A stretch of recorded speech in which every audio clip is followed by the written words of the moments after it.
Welcome to this panel. We're very excited about the topic that we're going to explore today.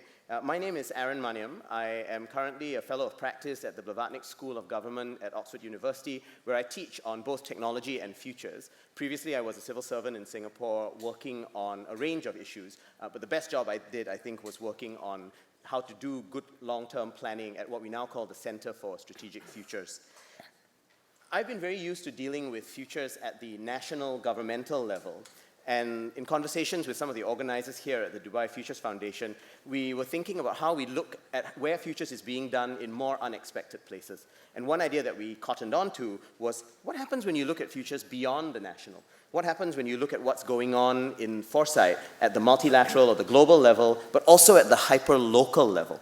And that's what today's panel is going to be about. I am so pleased to be able to welcome three wonderful speakers, all doing really interesting experiments and innovations with futures at many levels beyond the national. Antonio Mazzeo, immediately to my left, is president of the Regional Council of Tuscany, thinking a lot about the future of his region within Italy.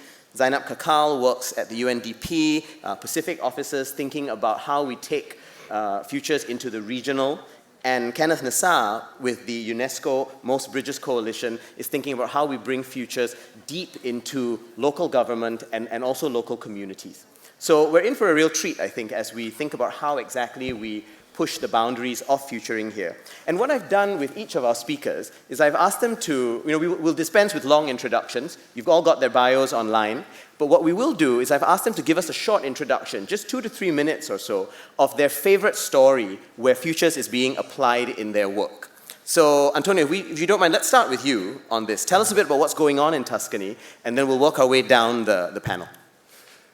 Buongiorno, salam alaikum. Thank you for inviting me here. Thank you, it's a great pleasure for me.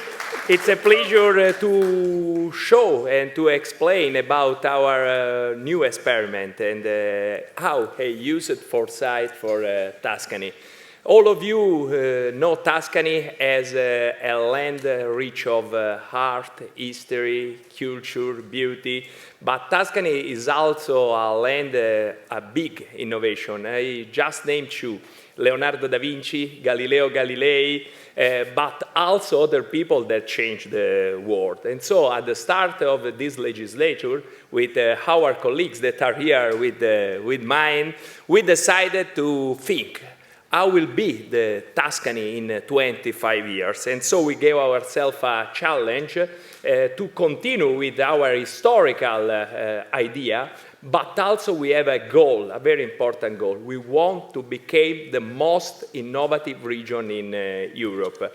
This is not simple, but this is our goal. And so to those this, we launched a big project. The name of the project is Tuscany 2050, and in this project, we'll not try and guess will happen in the next 25 years, but we will base about our experience how Tuscany will organize our job, our idea. So we anticipate the hopes, the needs, the expectation of the young people.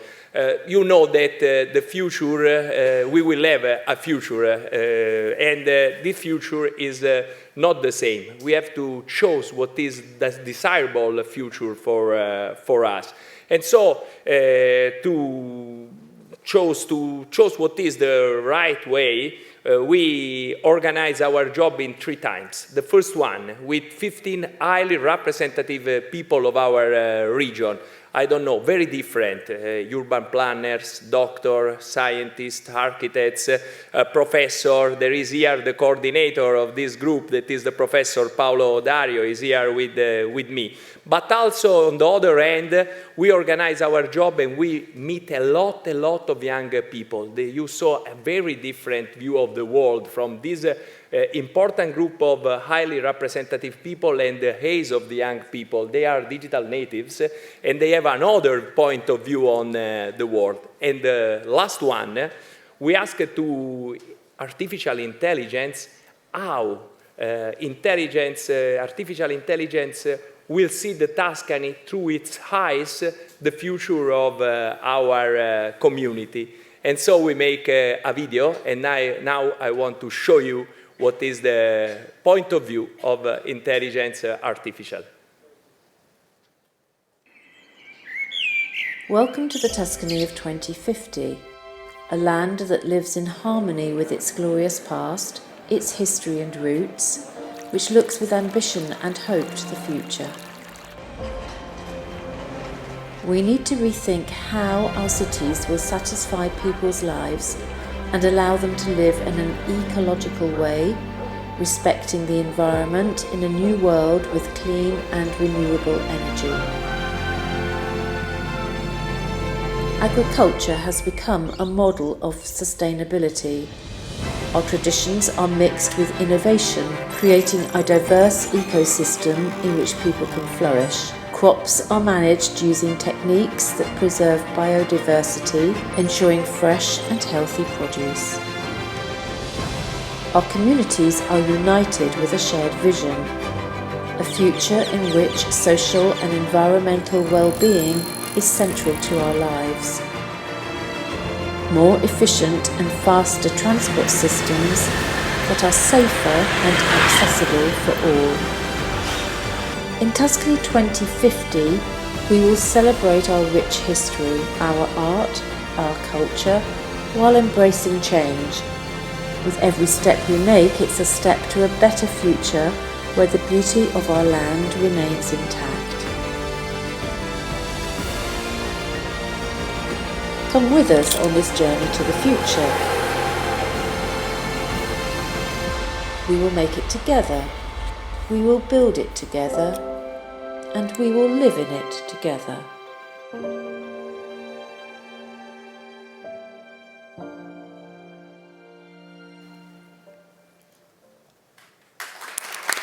Thank you. Thank you so much, Antonio. You know you're in for a treat when someone mentions Galileo, Leonardo da Vinci, and AI all in the first 3 minutes of a panel, right? So we're in good shape for today. Zainab, no pressure on you, of course, but tell us a bit about what's going on in the Pacific region, particularly given your work with the UNDP. Thanks, Aaron, and thank you, everyone, for choosing to be here and allowing us to contribute. So as Aaron was saying, I work with one of the UN agencies, UN Development Program, and I'm based out of Fiji, where I've lived for the last 5 years. And it's very confusing for me to dress up in this weather because I'm hot and cold at the same time. Having said that, so I want to share a story from the country of Vanuatu. For those of you who do not know where that is a small island nation in the South Pacific.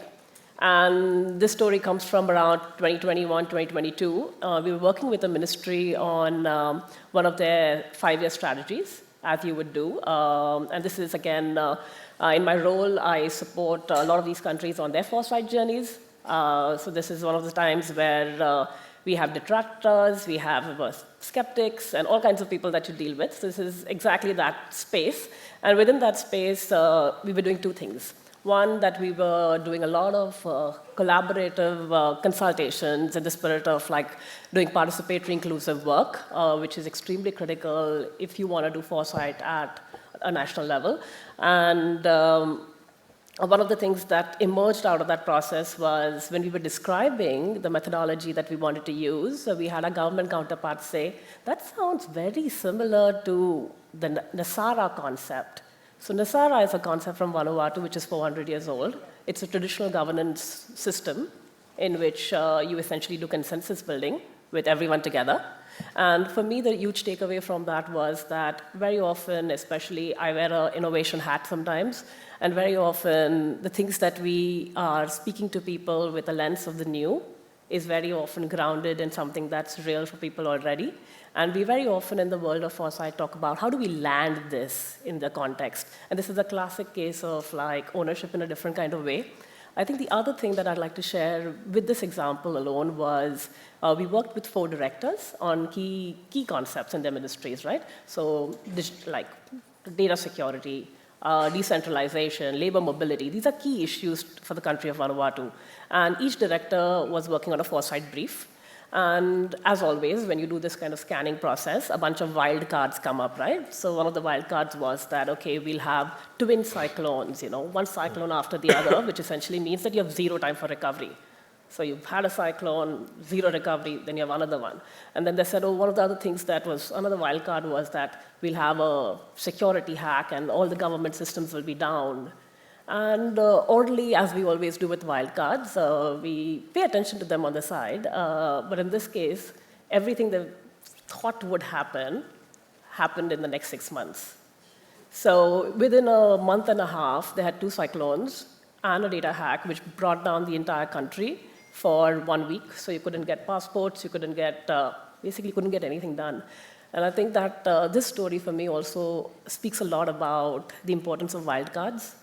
Especially when we think about, that's not possible. And I think it also goes back to why it's important to be ambitious, just like Antonio was saying with what Tuscany is thinking about, or even in the morning when our panelists were talking about not being restrained by our imagination, not only in terms of possibilities, but also in terms of risks. So maybe I'll stop there, and Aaron, back to you. Great, Zainab, thank you so much. And I was very struck by your story about how everything happened in 6 months, right? Even though you thought that it might take a much longer time. There's a great line from Antony and Cleopatra, the Shakespeare play, "Nature wants strange forms to vie with fancy. Reality also wants strange forms to vie with fancy," because sometimes reality can't quite keep up, or rather reality bites us, right, in the back when we think we've got it all figured out, which is exactly why processes like Foresight, right, and the kind of reperceiving that it allows becomes so critical.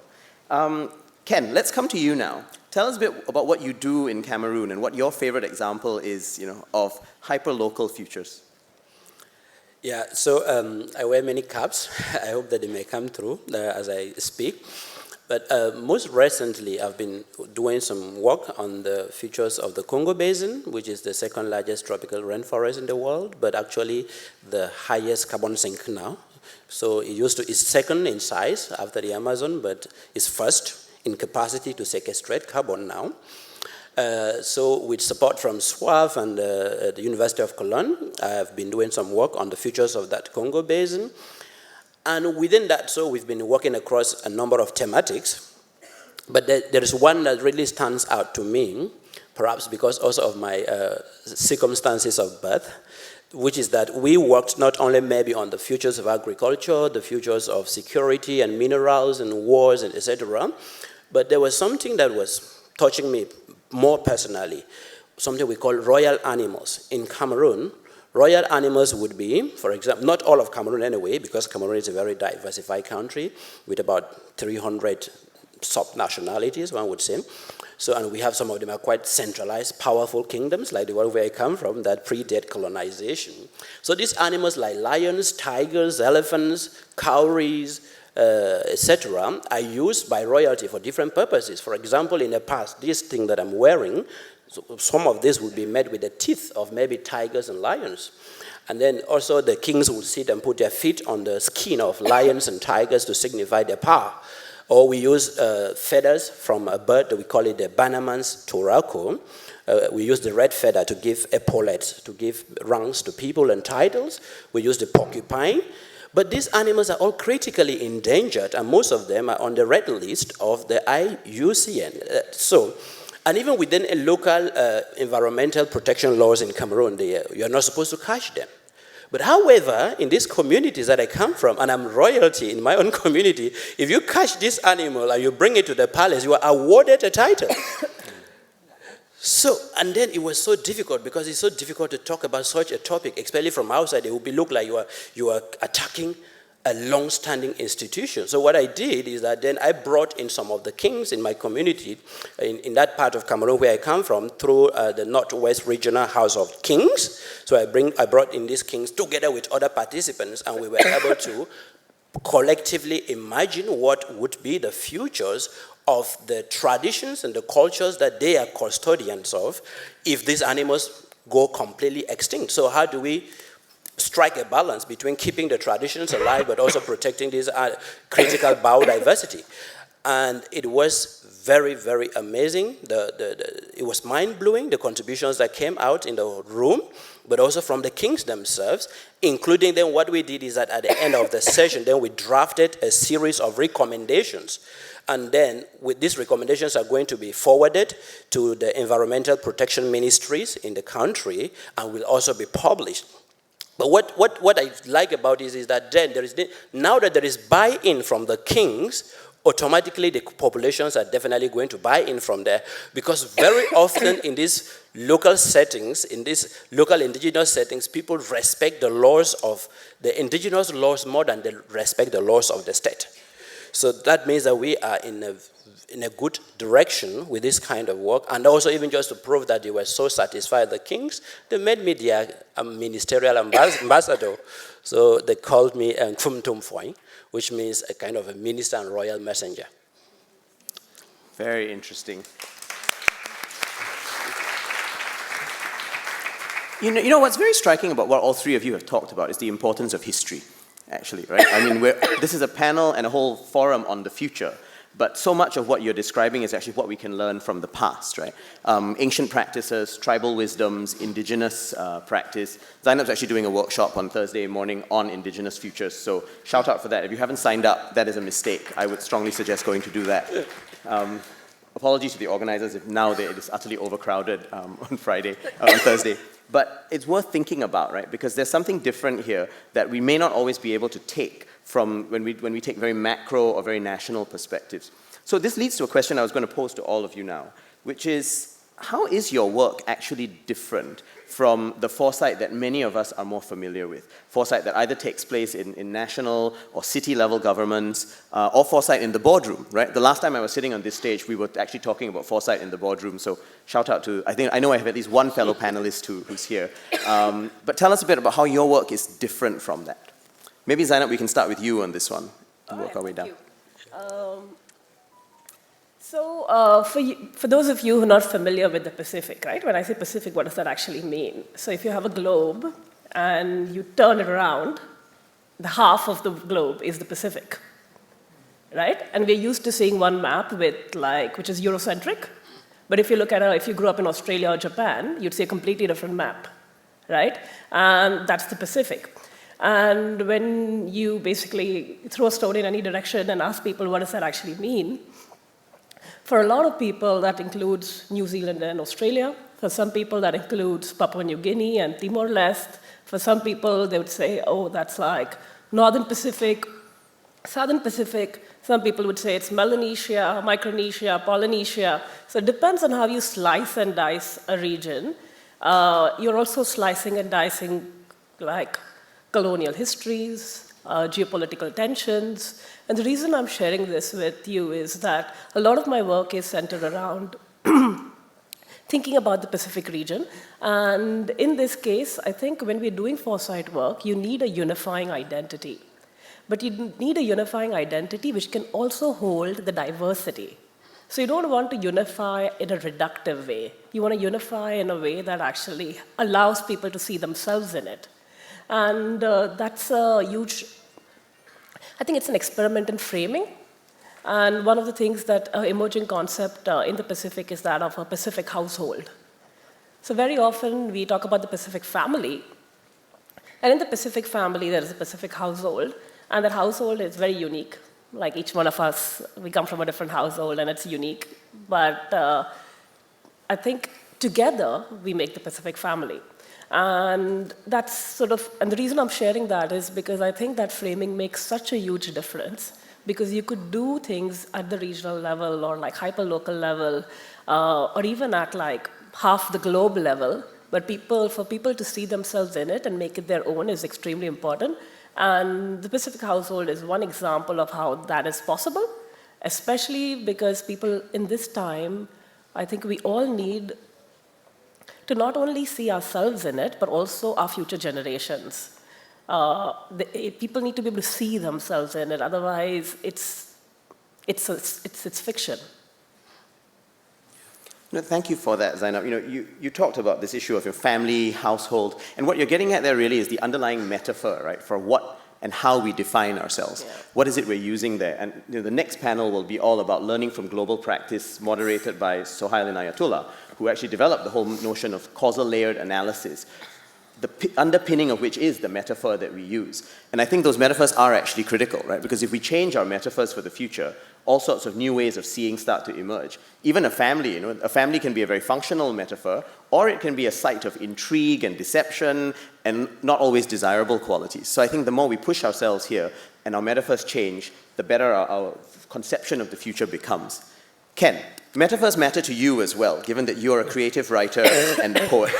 Ken made the mistake of telling me this when we did our kind of preparatory call earlier. But tell us how your metaphors are working then, and how your work is different from other kind of levels of foresight. So let me start with a metaphor that I would call the rhizomatic. I think my approach is more rhizomatic. I'm borrowing this from eco-criticism, one of the fields in which I work, because I take a whole of society, a whole of government, and a whole of community or community-based whole of society approach to the way that I do foresight, and also because of the different affiliations that I bear, whether it is the work that we do in SWAV and bridges to support the implementation. First of all, we were supporting the drafting of the declaration, and now that we have the declaration, we are working towards supporting the implementation of the declaration of future generations. And I'm also the chair of a new commission in my community that in the Kingdom of Nsah that has been created for future generations and sustainability. So whether you take that dimension or you take the dimension of the Congo Basin work, in general, what is very clear is that the work is work that straddles a lot of borders, whether they are linguistic, geographical, cultural boundaries. For example, issues around sustainable development, around climate change mitigation in the Congo Basin covers about 6 countries. Okay, now, and most of these issues are issues that don't respect national boundaries. So there is no way you can walk around these issues without crossing these. So most of the boundaries that we really talk about, whether they are corporate boundaries or they are national boundaries, are actually just human artificial inventions that don't exist in reality. Because biodiversity, when it is crossing from Gabon to Cameroon, it doesn't care. It doesn't need to have a passport or an ID card. So the same thing happens if you pollute air in Cameroon and it wants to cross into the Republic of Chad, it doesn't have to stop by and hear what the security are saying. So it's important to have this global approach to the foresight work that all of us do, especially if we are working around issues like climate change, around issues like biodiversity, and also future generations. Brilliant. Right. So global and rhizomatic. I think that's one of those we can take, as a metaphor for where we go next. The horizontal connections, right, that we get to play with. Antonio, tell us a bit about your work and how that varies from other forms of foresight. Thank you. We use a different model because we want to base it on our people, not traditional or mathematical models, but we start from our people, and they ask to think the future about her ace. And so we give a big word that is well-being. We start this project, think that in the future, Tuscany will be the land of well-being. And so they asked, what do you think? In which way we can change? And ask them to think about what change would be needed to reach this objective from different perspectives. I don't know. I say, how will our city change?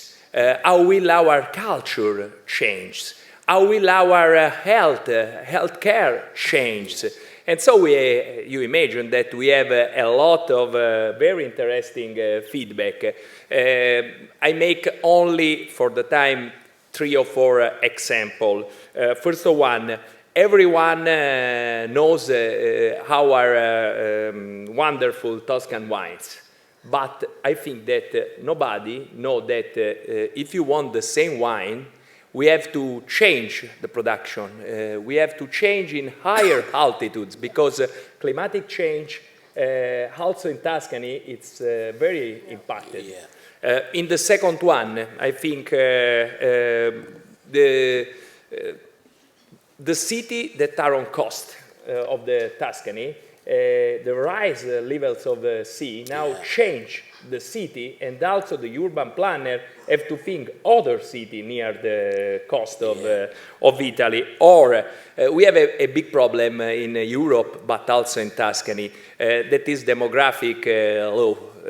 What's happened? Now we have 24% of people that are more than 65 years. In 2050, we will have 35% of people that are more than 65 years, and we have 10% less population than now, and it will be a great problem. So we asked how artificial intelligence can reverse demographics in this. And the last one, healthcare, that for us it's very important.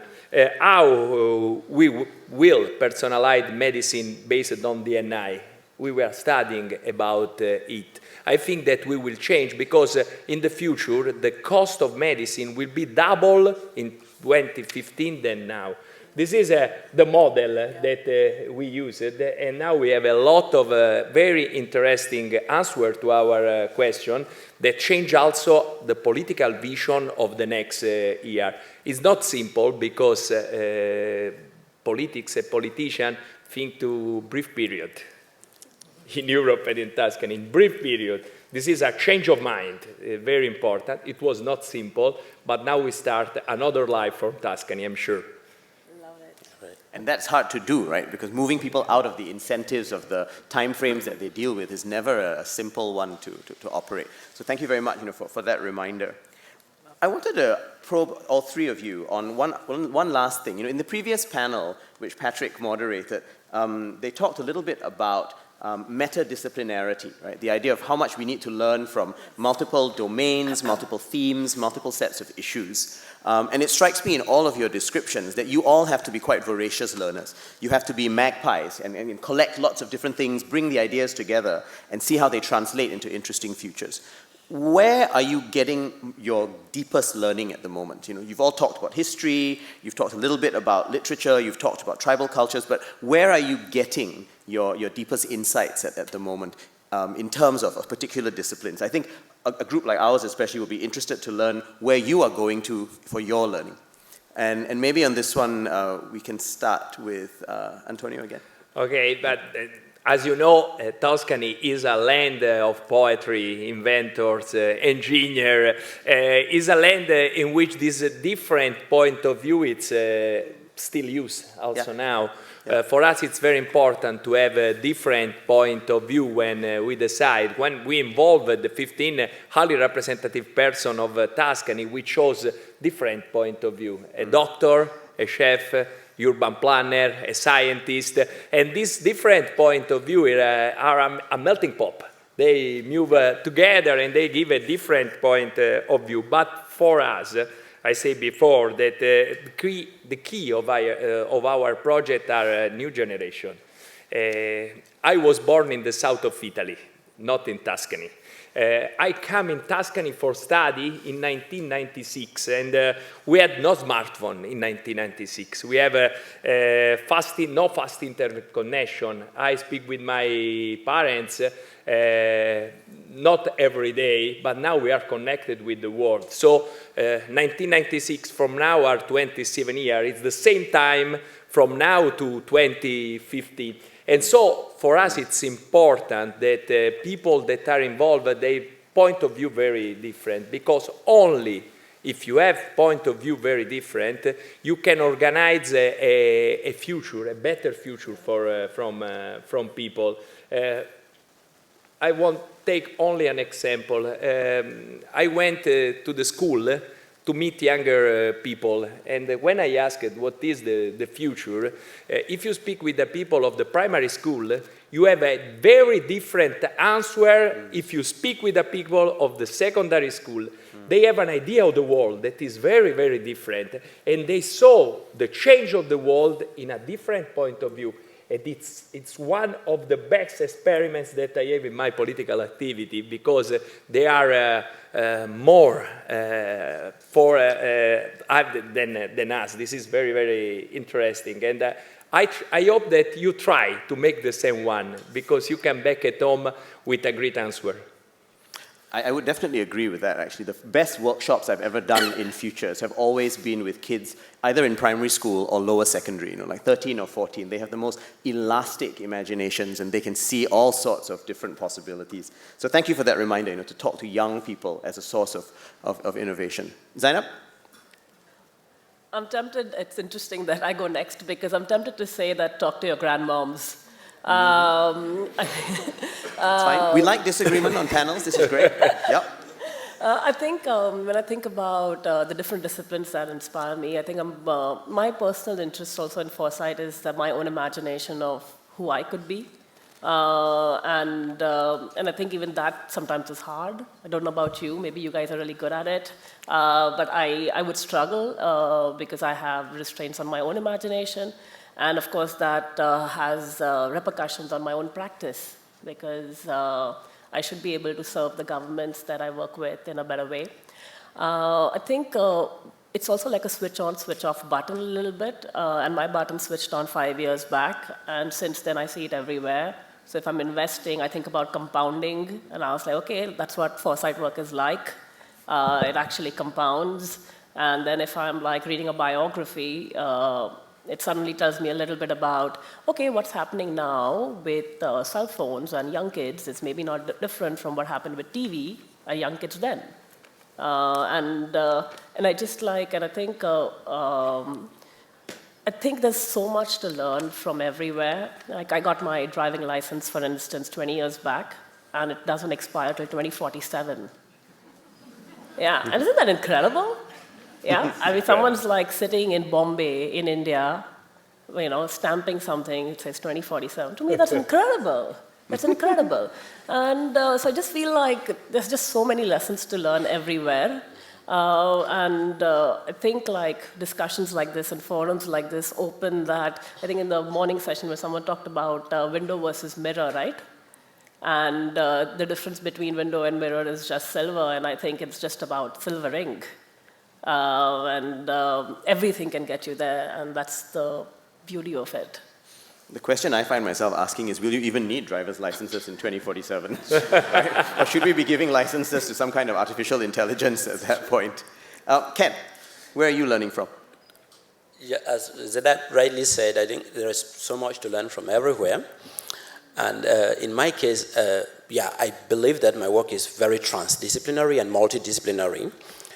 Given my background in language and literary studies and teaching. But I think I want to stick to two things here. I draw the most of inspiration, I would say, or I find great synergies, I could also say it that way, between literary creativity and foresight, especially in the African context, where we have evidence, or we have a long track record of using literature for mobilization, whether it is theater for development, whether it is spoken poetry, whether it is the Chinua Achebes and the Ngugi wa Thiong'os or the Chimamandas who are writing to reclaim or defend their African identities. So I think there is this synergy between foresight and these kinds of literary traditions of mobilizing the arts and creativity for sensitization, because in some contexts it works with maybe doing foresight work and then drafting policy briefs and handing them over to politicians. But if we want to empower communities, then we need to look for playful ways of engaging them. And I think that is where literature is so powerful and also helpful in the sense of creating artifacts from the future and making it more concrete and relatable. The last one I would also highlight is the learnings from my indigenous Nsah culture. For instance, in my culture, the past is actually, the future is in my back. So I'm facing my past and giving my back to the future.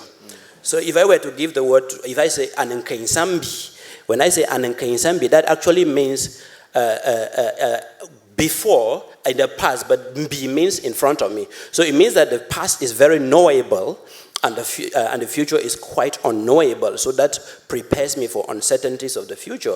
And it also gives me concepts like Iwuk, because Iwuk is a concept about precaution. What are the limits to creativity? What are the limits to imagination? Because when we imagine what should not be imagined, do we really think it was good to have imagined making the atomic bomb? I will leave it there.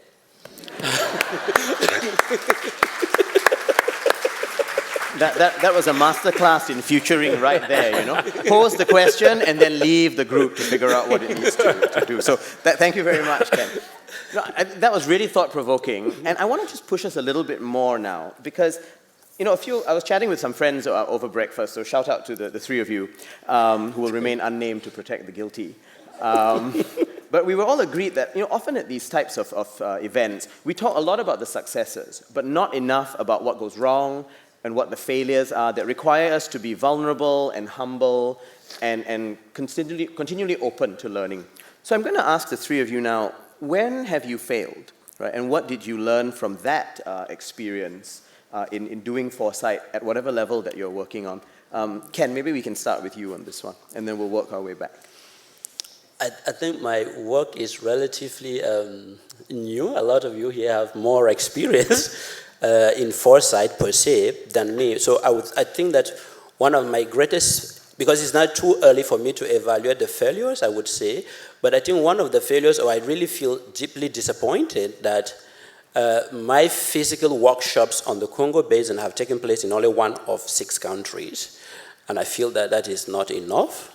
That is very insignificant, because then, although, yeah, that's Central Africa, that's Sub-Saharan Africa, but there are contextual differences and insights that would be more helpful to draw upon. And sometimes, given limitations in terms of internet access, in terms of erratic energy supply or cuts of electricity, then the online method, because I do mixed methods, online workshops, but also on-the-ground workshops, quite often the online workshops don't really work for the population that I'm targeting in the Congo Basin country. So that I think I would limit myself to this more or less for now in terms of failures or what I feel disappointed about. Yeah. And failures are just the flip side of learning, right? So really what I'm asking you here is, when have you learned from that and managed to do some constructive flipping, I guess, of the whole experience? Yeah. Zainab, did you want to add? Yeah, I just wanted to quickly add that immediately I was doing online workshops, I realized this handicap, and I had preempted it. And that is why I then had to mobilize additional funding to be able to do the on-the-ground workshops that I did in Cameroon. Yeah, great. Yeah, so just remembering the online versus in-person sort of dynamics and how that works. Great. Zainab. I think we, in our Foresight practice, we are pretty much failing on a daily basis. And I think the way we think about it is like failing up or failing forward. So I want to be, my aim, and I have someone from my team here, Marissa, and my aim, she knows that, is that I want to be humbled on a daily basis. Because I think this entire practice is about coming at it with curiosity and coming at it with learning. And I think particularly I'll talk about one, I mean, when I was sharing this story of Vanuatu as well, it's not particularly a story of, it's not a story I would share often because it is a story of learning. But even in this case, I think very often we do futuring work or visioning work, and you know, it's very nice to stretch our time horizons. And I've seen some things go very, very wrong with that as well, especially because as intelligent people, we have a great sort of like there's some kind of something about intelligent, smart people and doomsday and despair. Like they just like attract each other. So like how do you actually instill pragmatic optimism in our thinking? And when we're talking to small island nations about 2075, when some of them may or may not exist in their current form, what would that inquiry then look like? I mean, we can't go into it thinking that, okay, so what will, you know, let's do personas. So yeah, I think literally all of this is learning. And I think going back to what Nsah was talking about is that one of my biggest learnings has been that while we use the best of what is Foresight practice, as we understand as practitioners, we have to put that together with what is local methods of research. Or how people understand, do data collection, what is reciprocity in terms of working with people, what kind of responsibilities from an ethics perspective we have towards them. And then we have to do another layer of actually adding a component on what is perhaps indigenous wisdom and knowledge, what are practices, concepts that are already used, because I think there's so much, just like Nsah was saying, in the Pacific as well, talking about time is a bit silly. Like, I mean, I'm from the outside, I'm from India, right? People look at me and like, they'll maybe laugh a little bit, not on my face because they're nice, but they are later. And they do that because the concept of time isn't linear. So then it goes back to essentially the future is in the past and same concepts. And and I think the only way to, I think the way is to navigate different methods, tools, etc., to arrive at something that, in a way, superimposes all these layers into something genuinely useful. Great. No, thank you very much, Zainab. What you described actually suggests to me that actually all foresight in the first iteration must fail, right? Because if you do it well, and if you are truly poking and prodding at a system, and having it revisit its assumptions and deeply held views, then you're bound to have some kind of violent reaction. Well, hopefully not violent in the physical sense, right? But a strong reaction from a group. And so maybe if the opposite of love is not hatred but indifference, then we want all our initial drafts to invite some strong reactions, to have some element of failure, so that we can learn and iterate and move along from there. Something for us to think about, I guess, as we all go about refining our practice. Antonio. Aaron, thanks for this question, because I am an engineer. I was a startupper in my first life. Before then, I became a politician, and I know how it's hard to achieve our dreams. I say to the young people that I meet that they have not failure for a failure. Failure is a defeat to an opportunity. For me, is an idea to change the world. When I come to the school, I say to young people to be curious, always curious, and don't accept that things are as they are now. This is the first thing that I say to people and to young people that I meet. And I say, do everything you can to realize your dreams and your ambition. But if I think to my sector, to politicians, I say that everyone will have a vision. And sometimes not so, and people have not a vision of the future. So when you have a vision, you can drive also the solution for your people. If you had not a vision, it would be a great problem. So curious and vision, that are the two big words that I want to share with you, because you can organize a better future only if you be curious and you have a vision. Very cool. Thank you very much, Antonio, for that. And I'm glad that you talked about young people there in particular, because the organizer has asked all of us moderators to pick one of two questions to end off each of our panels. And the one that I picked for this panel is really about the next generation, right? It's about young people. What is your top piece of advice to the next generation of futurists? The ones who might be around in 2047 and not need driver's licenses, right, at that point. What would be the top piece of advice? And if I could ask you to do this in about 30 seconds each.